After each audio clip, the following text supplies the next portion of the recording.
지난 주간에 한국에서는 경주에서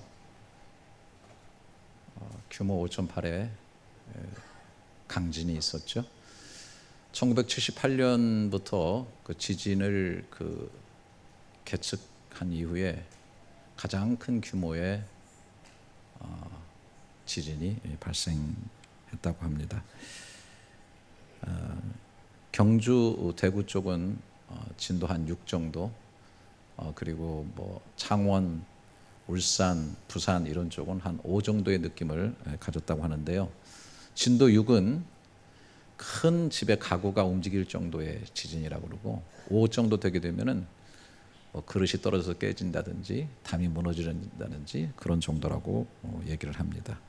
제가 뉴스 잠깐 보니까 배드민턴 경기장 같은데 안에서 경기하던 사람들이 막 움직이니까 처음에는 어안이 벙벙해서 있다가 계속 움직이니까 막 놀래가지고 그대로 밖으로 막 튀어나가는 그런 모습을 봤습니다.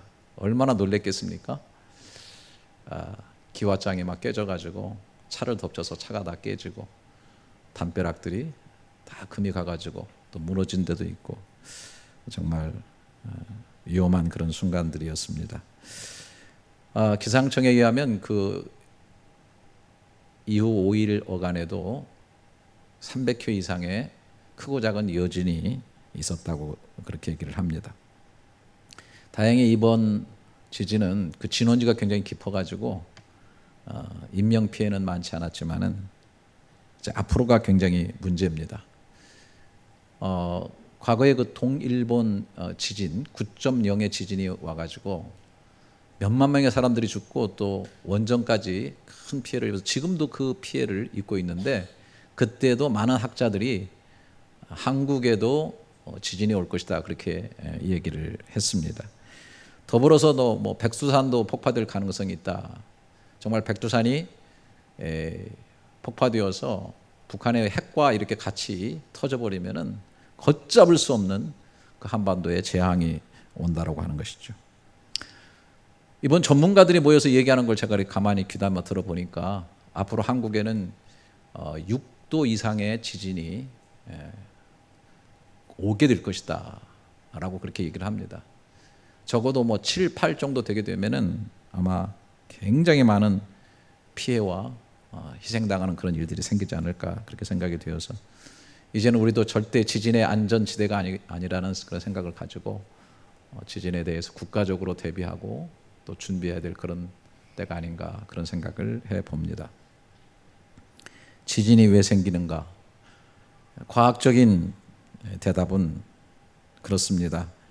지구 내부의 특정 부분에 저장되어 있는 에너지가 어떤 원인으로 일시에 방출되어서 급격한 변동을 낳고 그 충격으로 지구 내부에서 사방으로 가해지는 그런 힘의 현상이라고 정의를 합니다. 그러니까 자연적이고 또 과학적인 그런 원인과 결과가 있습니다. 그러나 그것뿐이겠습니까? 영적으로는 연관이 없는 것인가? 성경적으로 볼 때는 또 다른 하나님이 주시는 메시지가 있다라고 하는 것입니다. 근본적으로 보게 되면은 왜 세상에 이렇게 기근이 생기고 자연재해가 생기고 지진이 오는가? 저는 성경을 보면서 해답을 얻습니다. 로마서 8장 22절에 보면 피조물이 다 이제까지 함께 탄식하며 함께 고통을 겪고 있는 것을 우리가 아느니라. 하나님이 지으신 모든 피조물이 지금까지 탄식을 하고 있고 큰 고통을 겪고 있다고 하는 것입니다.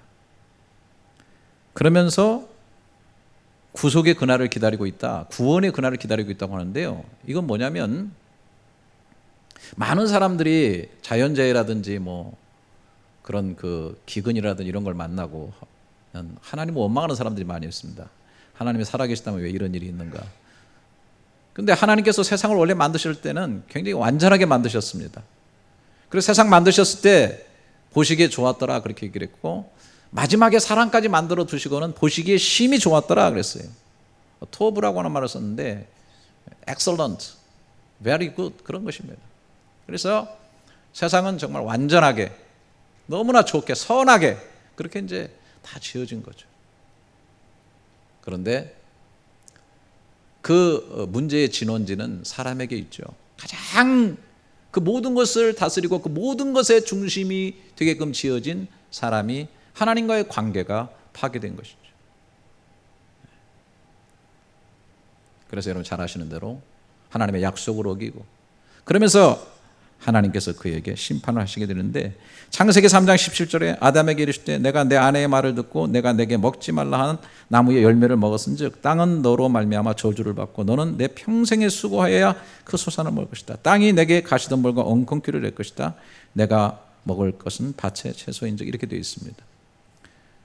한마디로 말해서 하나님이 잘 만들어 놓은 이 땅도 결국은 불완전성이 들어오게 된 것입니다. 그래서 사람들이 그냥 땅에서 나오는 그 아름다운 소산을 그냥 먹을 수 있는데, 땅이 계획하지 않았던 엉겅퀴가 나고 가시덤불이 생기고, 또 그 땅을 갈아서 엎어서 수고의 땀을 흘려야만 열매를 먹을 수 있도록 그렇게 땅의 체질이 변화해지고, 이것들이 탄식하며 흔들리며 고통하면서 타락한 인간이 구원함을 간절히 사모하는 것처럼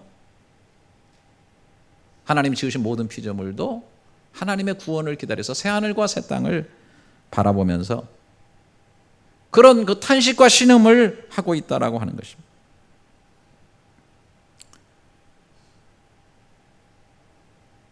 그래서 조금 마음에 이 해석이 안 드시는 분도 계실지 몰라도, 근본적으로 세상의 이런 모든 문제들 남의 탓하기 전에, 하나님 탓하기 전에 우리에게 깊은 문제가 있다라고 하는 것을 우리가 볼 수 있어야 돼요. 지금도 자연의 여러 가지 문제들, 자연이 사람들을 향해서 보복하고 있는 이 여러 가지 문제들, 계속 인간이 죄로 말미암아 욕심을 가지고 세상을 그렇게 만들어가고 있기 때문에 그 보복을 받고 있는 것이다라고 하는 것도 생각을 해봐야 됩니다. 또 직설적으로 하나님은 때때로 지진을 영적 도구로 사용하셔서 하나님의 뜻을 나타내고 심판하시는 그런 모습도 보게 됩니다. 시편 18편 7절에 이에 땅이 진동하고 산들의 터도 요동하였으니 그의 진노로 말미암음이로다, 그렇게 얘기를 했습니다. 땅이 진동하고 산들의 터가 요동하는 이 지진의 현상이 그의 진노로 말미암을 때가 있다라고 하는 것입니다. 예를 들어 보면은 이스라엘 백성 중에서 그 레위 지파 중에 고라 자손이 있는데, 이 사람들이 같은 레위 지파인데도 제사장 직분보다는 그냥 회막에 봉사하는 일들, 회막을 또 어깨다 메고 가는 일들, 이런 일들을 주로 많이 했어요. 그러다 보니까 원망과 불평이 싹트기 시작했습니다. 거기에 다단이라는 사람과 아비라라는 사람이 왜 하나님은 하필이면은 그 광야를 거쳐서 이스라엘에 가게 하는가, 이 광야의 땅을 왜 이렇게 걷게 하는가, 그 뜻에 대해서 불만을 품고서 이런 사람들이 결속이 되다 보니까 모세와 아론을 대적하는 그런 상황 속에 있게 됩니다. 그때 민수기 16장 30절에서 모세가 얘기를 해줘. 만일 여호와께서 세일을 행하사 땅의 입을 열어 이 사람들과 그들의 모든 소유물을 삼켜 산채로 수월에 빠지게 하시면 이 사람들이 과연 여호와를 멸시한 것인 줄을 너희가 알리라. 그랬더니 31절부터 오게 되면 그가 이 말을 마치자마자 그들이 섰던 땅바닥이 갈라지니라. 땅이 그 입을 열어 그들과 그들의 집과 고라에게 속한 모든 사람과 그들의 재물을 삼킴에 그들과 그의 모든 재물이 산채로 수월에 빠지며 땅이 그 위에 덮이니 그들이 회중 가운데서 망하게 되었다라고. 그래서 땅을 가르고 지진을 일으켜서 그들을 완전히 그 땅 속에 묻어버리는 그런 처벌을 통해 가지고 하나님의 진노를 표현하고 무엇이 옳고 그름을 하나님께서 가르쳐 주신 그런 내용이 있었다고 하는 것입니다. 뿐만 아니라 하나님은 이 지진을 통해서 자신의 살아계심의 임재를 나타내기도 하십니다. 마태복음 27장 54절에 보면 백부장과 및 함께 예수를 지키던 자들이 지진과 그 일어난 일들을 보고 심히 두려워하여 이르되 이는 진실로 하나님의 아들이었도다 하더라, 그렇게 얘기를 하고 있습니다. 예수님께 십자가에서 죽으실 때에 강진이 일어났습니다. 글쎄요, 그냥 저는 그런 엉뚱한 생각도 해봤습니다. 하나님에 의해서 만들어진 이 땅이, 하나님이신 하나님의 아들이 그 인간의 몸을 입고 죽어서 피를 흘리게 되니까 너무 놀래가지고 아마 지진이 나지 않았나 그런 생각도 해보는데, 얼마나 강렬한 지진이 생겼는지 당시에 세계에 가장 용맹스럽다고 하는 로마의 군인, 십자가의 형을 인도하던 그 로마의 군인 중에서도 백부장, 그리고 그 소하에 있던 사람들이 너무너무 두려워하며 놀라면서 여호와의 강력한 임재를 경험하면서 거기서 이는 진실로 하나님의 아들입니다. 예수가 하나님의 아들인 것을 고백하는 그런 장면이 나옵니다. 여러분이 잘 아시는 바울과 실라도 억울하게 복음을 전도하다 감옥에 갇히게 될 때에 사도행전 16장 26절에 이에 갑자기 큰 지진이 나서 옥토가 움직이고 문이 곧 다 열리며 모든 사람의 매인 것이 다 벗겨진지라 그랬어요. 그 억울함 속에서도 하나님 앞에 한밤중에 기도하고 찬송하는 그 기도와 찬송이 그 옥토를 지진이 나게 만들어냅니다. 그래서 옥토가 움직이고 큰 지진이 나는, 그러면서 하나님의 구원 역사가 이루어지게 되는 걸 보게 됩니다. 지진을 사용하시는 하나님, 거룩한 임재가 거기 나타나게 된 것이죠. 뿐만 아니라 우리가 잘 알고 있는 것처럼 이 세상을 만드신 주님께서 결국은 이 세상을 마지막으로 판결하기 위해서 오신다고 할 때에 그 오실 때 온 세상이 점진적으로 더 이렇게 지진이 일어나고 기근이 일어나고 이런 일들이 도처에 이루어질 것을 성경에 아주 여러 번 얘기하고 있습니다. 마가복음 13장 8절에도 민족이 민족을 나라가 나라를 대적하여 일어나겠고 곳곳에 지진이 있으며 기근이 있으리니 이는 재난의 시작이다. 그러니까 마지막 시대가 올수록 이거는 더 심화되는 그런 상태인 것은 여러분 분명합니다. 곳곳에 더 지진의 소식을 계속 우리가 듣게 될 것입니다. 이것은 뭐냐면 주님이 다시 오신다고 하는 발자국 소리와 같다고 하는 것입니다. 그 발자국 소리는 우리의 영혼을 흔들어 깨우는 것입니다. 이제 자다가 깰 때가 되었다. 그분 앞에 서기 위해서 내 자신을 회개하면서 바로 세워야 될 때가 됐다. 내 인생의 진실 앞에 설 때가 되었다. 흔들리는 모든 것을 바라보면서 영원히 흔들리지 않는 그분을 눈을 들어서 바라볼 수 있는 그런 때가 되었다.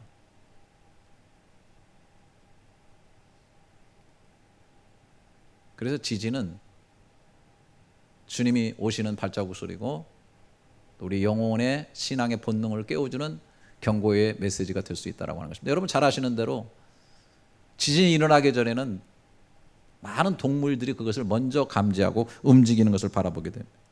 여러분 기록에 의하면 우리 한국, 대한민국에도 신라 때, 해공왕 때에 못에 있던 그 잉어들이 연못으로 다 막 움직이면서 빠져나가는 지진의 전조가 있었고 곧이어 지진이 일어났는데 수백 명이 무너진 집에서 깔려 죽게 되는 그런 일이 일어났습니다. 대지진이 자주 일어났던 그리스에서는요, 지진이 일어나기 전에 소들이 하늘을 향해서 목을 길게 빼고 울음을 운다고 하는 그런 걸 통해서 지진이 일어나겠구나 하는 것을 알았다고 하는 거예요. 대만에서도 큰 지진이 많이 있었잖아요. 대만 사람들은 지각을 떠받들고 있는 게 거북이라고 생각을 합니다. 그래서 거북이가 목을 길게 빼고 바다에서 육지로 많이 헤엄쳐 나올 때에 지진이 있겠구나 하는 것을 감지했다고 합니다. 중국에서도 스촨성에서 엄청난 대지진이 일어났잖아요. 그때 두꺼비들이 10만 마리가 대규모 이동이 있었다면 단무 마을에서. 그런데 그 임업부에서는 말하기를 이제 비가 오고 수온이 높아졌기 때문에 개구리들이 산란과 부화를 위해서 이동했다, 그렇게 얘기를 합니다. 천재는 분명히 없을 것이고 오히려 마을 환경이 더 나아졌다는 좋은 소식이다라고 얘기했는데 거기에 엄청난 대지진이 있어요. 엉터리 해석이죠. 제대로 모른 거. 지진과 재난의 소식이 우리에게 들려질 때마다 영적으로 살아있는 그리스도인들은 주님을 느끼는 것입니다.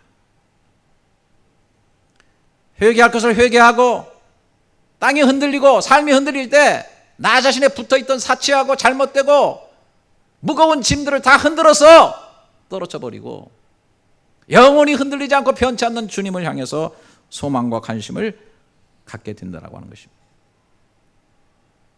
오늘 본문에 보게 되면 아모스 선지자가 하나님의 말씀의 경고를 받고 있습니다. 참 재미있는 표현이 나오고 있어요. 유다왕 1절에 보면 우시아의 시대 곧 이스라엘 왕 요아스의 아들 여로보암의 시대 지진 전 2년에 드고와 목자 중 아모스가 이스라엘에 대하여 이상으로 받은 말이라. 이 나라에 북이스라엘에 엄청난 대지진이 있기 전 2년 전에 하나님께서는 아모스 선지자를 통해서 이상으로 말씀을 주셨다라고 하는 것입니다. 그러니 잠잠할 수가 있겠습니까? 운명의 날을 모르고 도살할 그날을 향해서 살찌우며 자신들의 아닌만을 위해 뒹구는 이스라엘 백성들을 향해서 표효하기 시작합니다. 경고하고 하나님께 돌아오기를 부르짖고 있고, 그 부르짖음 속에서 초장의 풀들이 슬퍼하고 갈멜산 마루가 불타오르는 듯 하였습니다. 그래서 2절에 보니까 그가 이르되 여호와께서 시온에서부터 부르짖으시며 예루살렘으로부터 소리를 내시리니 목자의 초장이 마르고 갈멜산 골짜기가 마르리로다. 그렇게 얘기했습니다. 역사가 요세푸스의 그 기록에 의하면 실제적으로 2년 뒤에 얼마나 큰 지진이 있었냐면, 산이 두 조각으로 나눠서 한 조각의 산이 4마일 밖으로 떨어졌다고 하는 정도로 큰 지진이 있었다고 하는 것입니다. 만약에 이 경고를 이스라엘 백성이 그대로 받아들였다면 어떻게 됐겠습니까? 양심을 속여 치부할 필요도 없었을 것이고, 신앙을 버리고 육신의 일만을 도모할 까닭도 없었을 것이고, 회개의 마음을 가지고 근신하고 깨어서 하나님을 열심히 찾는 신앙생활을 살았을 것이고, 얼마 남지 않는 시간을 영원한 하나님의 나라를 위해서 투자하며 살았을 것입니다. 그런데 이스라엘 백성들은 막무가내였습니다. 당시 북이스라엘은 여로보암 2세가 통치하고 있었는데 물질적 풍요 속에 비롯된 총체적 부패 속에 살아가고 있었습니다. 아모스 4장 1절에 보면은 사마리아 산에 있는 바산의 암소들아 이 말을 들으라. 너희는 힘없는 자를 학대하며 가난한 자를 압제하며 가장에게 이르기를 술을 가져다 우리로 마시게 하라 하는도다. 바산의 암소들처럼 자신들을 살찌우는 일에만 몰두하는 그런 삶을 살았고, 술을 가져오라고 술에 취하고 방탕한 삶을 살았습니다. 아모스 3장 15절에 보니까 겨울궁과 여름궁을 치리니 상하궁들이 파괴되며 큰 궁들이 무너지리라 여호와의 말씀이니라. 겨울에는 겨울궁을 만들고 여름에는 여름궁을 만들고 상하로 만들어서 정말 아름답게 만들어 놓고 곧 무너질 그곳에서 희희낙낙하면서 연락하며 살았다고 하는 것입니다. 여러분 잘 아시는 우리 장로님들이 가끔 기도할 때 대한민국에 정의가 물같이 공의가 하수처럼 흐르게 해달라고 그런 기도를 하실 때 나오는 그 말씀이 여기 아모스에 나와요. 아모스 5장 24절에 오직 정의를 물같이 공의를 말하지 않는 강같이 흐르게 할지어다. 공의가 없기 때문에, 공의가 메말라 버렸기 때문에, 정의가 사라져 버렸기 때문에 그 애통하는 심정으로 정의가 없는 사막화, 정의가 메말라 버린 그 삶의 현장 속에서 정말 공의가 하수처럼 다시 흐르기를, 사실은 지진이 일어나기 전에 이스라엘 백성들의 영적인 문제와 모든 부분에 아주 총체적인 무너짐, 흔들림, 이런 지진, 이런 것들이 있었다라고 하는 사실. 사랑하시는 여러분, 오늘 이 시대는 어떻습니까? 참 저는 이 시대를 바라보면은 바산의 암소들이 얼마나 많은지 모르요. 이기주의에 똘똘 뭉쳐가지고 자기만을 생각하고 자기만 살찌우는 사람, 모든 것을 자기 유익으로만 해석하는 사람들. 점점 더 세상은 이런 쪽으로 얼마나 치닫고 있는지 모릅니다. 방탕합니다. 쾌락을 위해서 쾌락을 하나님으로 삼습니다. 성적인 타락이 얼마나 심한지 모릅니다. 대한민국 법이 지금은 강간을 해도 말이죠, 이제는 이상야릇하게 될 수 있도록, 여러분 영적 살인입니다. 정신적 살인, 삶을 살인시키는 겁니다. 그런데 얼마나 많은 성적인 이런 범죄들이 이루어지고 교회 안에까지 심지어 이루어지고 있어요.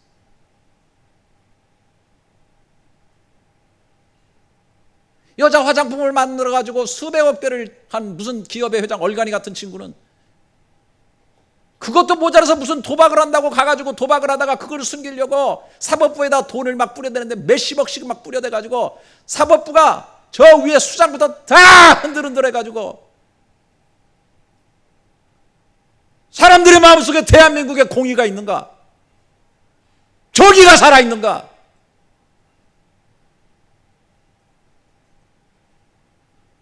법을 세우는 사람들부터 법을 집행하는 사람들까지 총체적으로 썩어 있는 그런 모습을 보여주고 있는 거예요.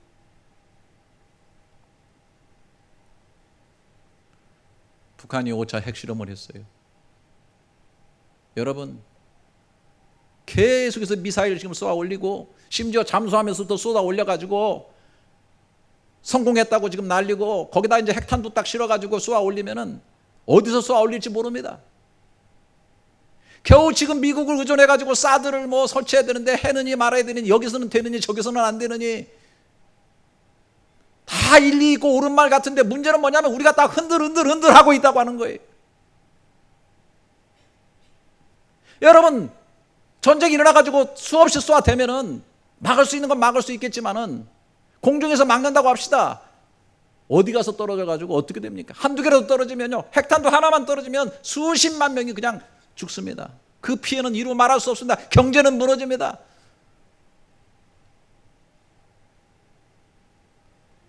제가 지금 이 설교를 하고 있어도 저와 여러분들 다 그런 감각에 무감각하죠?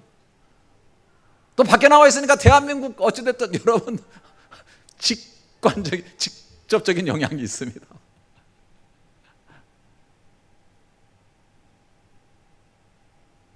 다음 세대는 무너져가고 있습니다. 여러분, 지금 뭐 아이들도 낳지 않고 자꾸 이렇게 돼가지고요, 2030년 40년 되면 대한민국이 없어진다는 말까지 하고 있습니다. 점점 노화되고 있고 부양 그런 젊은이들은 다 사라지고 있고요.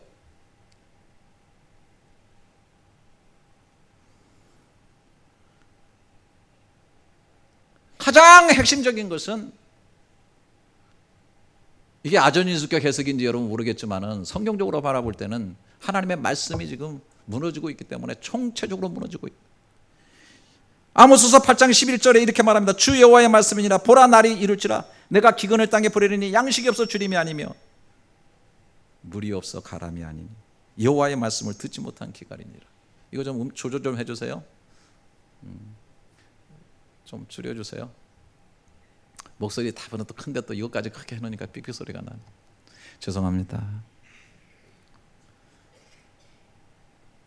여러분, 그렇게 지진이 2년 전에 말씀을 주셨는데 사람 속에 말씀이 없어요. 말씀이 없어서 기갈인 거예요.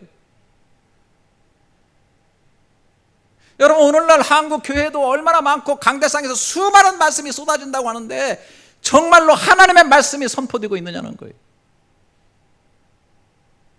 쇼를 하고 울렸다 웃겼다 재밌는 얘기를 많이 쏟아내고 감동적인 말 쏟아내는데 성경에 뿌리박고 성경 자체를 얘기해 주면서 하나님의 원뜻을 얘기해 주는 그런 메시지가 정말 홍수가 나면은 진짜 물이 필요한 것처럼 얼마나 카톡에 좋은 내용들이 돌아다니고 얼마나 눈만 뜨면 좋은 얘기들이 많이 돌아다니지만은 정말로 하나님의 말씀에 깊이 있는 그런 내용들이 사람들의 가슴 속에서 그 사람의 삶을 세워나가고 있느냐라고 하는 것입니다.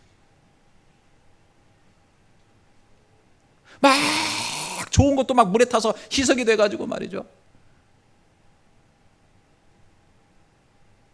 다 질서가 무너졌어. 남자와 여자가 하나님의 성을 만들어가지고 다 살도록 되어 있는데, 소수 인권 중요합니다. 다 중요합니다. 하지만 하나님의 근본 질서, 남과 여가 만나서 생육하고 번성의 땅에 충만해야 되는데, 이게 지금 무슨 한쪽에 나서는 애나라고 막 정치하면서 수집소로 조언을 쏟아부으면서 한쪽에서는 무슨 소수 인권 해가지고 동성애 같은 거 다 인정하려고 자꾸 하고 말이죠. 제가 이런 설교하면 또 난리 날 겁니다.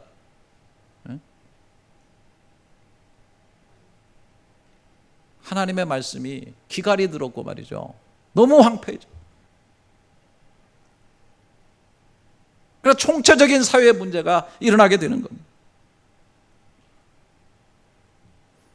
여러분 잘 아시는 일본 동경에 대지진이 있었을 때 건물들이 다 무너져 있는데 한 건물이 그 안에 있는 커피잔 하나도 흘리지 않도록 세워져 있었어요. 그게 임페리얼 호텔의 동경에 있는 F. 화이트라고 하는 사람이 철저히 대지진에 대비해서 내진 설계를 해가지고 만들었는데 4년 걸려서 지었는데 2년 동안 기초를 했습니다. 말들이 많았죠. 외국인 불러다가 뭐 돈 자랑하는 거냐, 미쳤냐, 기초만 2년을 반을 쓰는 거냐. 하지만 52년 후에 동경 대지진이 났을 때 그야말로 커피잔 하나 쏟아지지 않도록 서 있었다고 하는 것이죠. 많은 사람들이 신앙을 갖고 있는 것 같고 많은 사람들이 믿음의 삶을 사는 것 같고 이렇게 하고 있지만은 실제로 그의 삶 가운데 하나님의 말씀으로 해서 내진 설계가 정말로 제대로 되어 있는가? 하나님이 디자인하고 계획한 그런 삶대로 그 삶이 사라지고 있는가라고 하는 것입니다. 여러분 잘 아시는 대로 마태복음 5장부터 정말 천상의 메시지가 들려주고, 뭐 거기에는 뭐 팔복, 이 복의 근본적인 그런 내용부터 그냥 듣지도 보지도 못한 놀라운 메시지가 산상수훈의 5장부터 막 던져지고 있습니다. 그게 거의 7장 가서 끝나는데 다 산상수훈 메시지를 하면서 7장 마지막 부분에 주님께서 말씀하고 있습니다. 마태복음 7장 24절이 보죠. 그러므로 누구든지 나의 이 말을 듣고 행하는 자는 그 집을 반석에 지은 지혜로운 사람 같으니 비가 내리고 창수가 나고 바람이 불어 그 집에 부딪히되 무너지지 아니하나니 이는 주추를 반석 위에 놓은 까닭이요.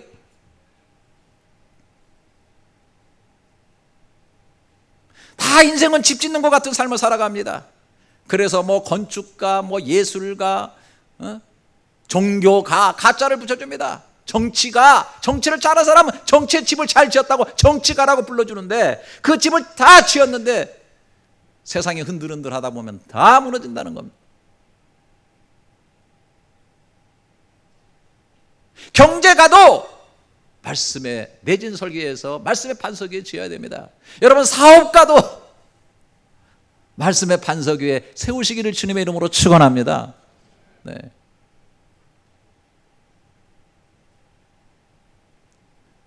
잘 아시는 것처럼 하나님의 말씀만이 우주를 창조하신 그 능력이기 때문에 모든 질서와 모든 복과 보이는 것과 보이지 않는 것을 하나님이 다 만드셨고 우주의 질서를 하나님이 두셨어요. 여러분 그것을 믿으신다면, 그리고 그 능력의 말씀으로 말미암아 만물을 붙잡고 가시고 섭리 보존 통치해 나가시는 것을 여러분들이 생각하신다면 그 말씀으로 인해서 내 삶을 힘들어도 만들어가는 그런 삶, 그래야만 비가 내리고 창수가 나고 바람이 불 때 반석 위에 세운 집이 흔들리지 않는 거예요. 그러나 모래 위에 세운 집은 흔들리는 거예요. 모로 가도 서울만 가면 된다. 꽁 잡는 게 매다. 말씀대로 살다가는 바보 되고 쪼다 된다. 얕게 살아야지. 요령껏 살아야 된다. 목구멍이 포동청이다. 이기고 볼 일이다. 돈이 전부다. 이게 다 모래 위에 집을 짓는 것 같은 그러한 사상이요, 그러한 생각이라고 하는 것을 우리가 기억해야 돼. 비가 오고 지진이 나고 삶이 흔들릴 때가 반드시 온다고 하는 것입니다. 경제가 흔들리고 무너질 때가 옵니다. 가정이 흔들리고 깨질 때가 옵니다. 관계들도 무너질 때가 옵니다. 어느 날 건강이 무너지고 흔들릴 때도 옵니다. 그러나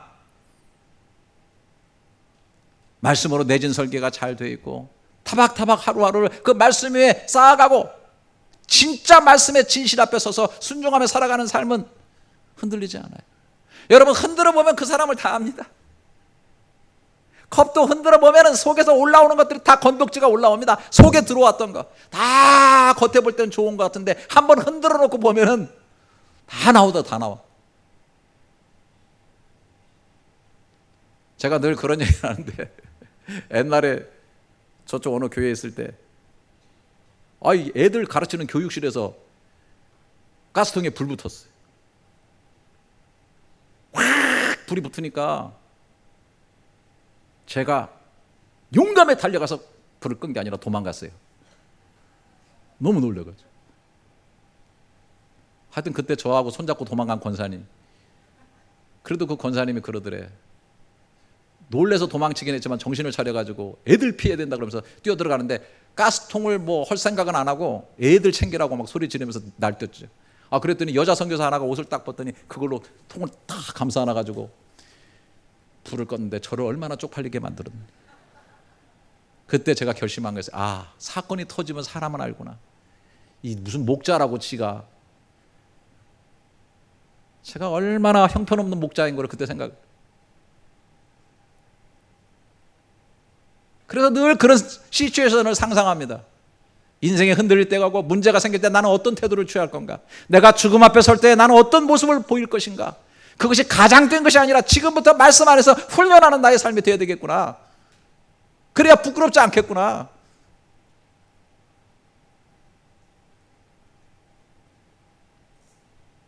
그래서 제가 보면은 말씀이 있는 사람과 없는 사람 진짜 달라요. 속이 비어 있으면 막 울리는 통소리가 큽니다. 막 소리가 나고 문제 생기면 막. 그러나 말씀에 내진 성계가 잘 되어 있고 말씀으로 다 견고히 서는 사람 흔들리지 않아요. 여러분, 노아는 홍수 이전에 수십 년 전에 메시지를 들은 사람이에요. 그러나 변치 아니하고 그것을 위해서 방주를 짓고 결국은 자기가 지은 그 방주 속에 들어가서 구원함을 받는 그 놀라운 모습을 보이지 않습니까? 우리의 삶도 마찬가지입니다. 흔들릴 때가 온다고 하는 것입니다. 저는 시편 46편에 그 고라자손의 한 사람이 쓴 시를 참 좋아합니다. 하나님은 우리의 피난처시오 힘이시니 환난 중에 만날 큰 도움이시라. 전 정말 억울해합니다. 내가 환난을 당해보면 하나님만이 큰 도움이신 것을 정말 절절히 깨닫게 됩니다. 그러므로 산이 변하든지 산이 흔들려 바다 가운데 빠지든지 바닷물이 솟아나고 뛰는든지 그것이 넘침으로 산이 흔들릴지라도 우리는 두려워 아니하리로다. 5절에 하나님이 그 성중에 계심에 성이 흔들리지 아니할 것이라 새벽에 하나님이 도우시리로다. 그 인생 속에 하나님이 있느냐? 그가 거하는 가정 속에 하나님이 계시느냐? 그가 거하는 성중에 하나님이 무게중심이 되느냐? 세상이 다 흔들려도 여호와께서 그 성중에 계시면 그 성이 흔들리지 아니하게 될 것이다. 여러분, 흔들리는 것들이 있을 때 흔들리면서 모두 우리에게 붙어있는 잘못된 치장들을 다 털어버릴 수 있기를 바라고, 흔들리면서 더 깊이 하나님께로 들어가는 역사가 있기를 주님의 이름으로 축원합니다. 관계가 흔들리고 삶이 흔들릴수록 흔들리면 흔들릴수록 하나님께로 더 깊이, 정말 제사 드릴 때 제사장이 저기 요제 같은 걸 흔들어 가지고 하나님 앞에 드리는 그런 것처럼 내 삶이 흔들릴 때 나를 흔들어서 모든 필요 없는 것을 다 제거해 버리고 더 하나님께로, 주께로 더 깊이 가고, 치장되었던 것, 변장되었던 것, 가면들 다 벗어버리고 오직 분명한 순수한 진실을 가지고 하나님 앞에, 하나님을 대면해서 하나님 앞에 설 수 있는 그런 삶, 지혜로운 삶, 지진 전에 하나님의 말씀을 들을 수 있는 삶, 그 말씀으로 지진 전에 내 삶을 흔들리지 않게 세워나갈 수 있는 그런 삶이 될 수 있기를 주님의 이름으로 축원합니다.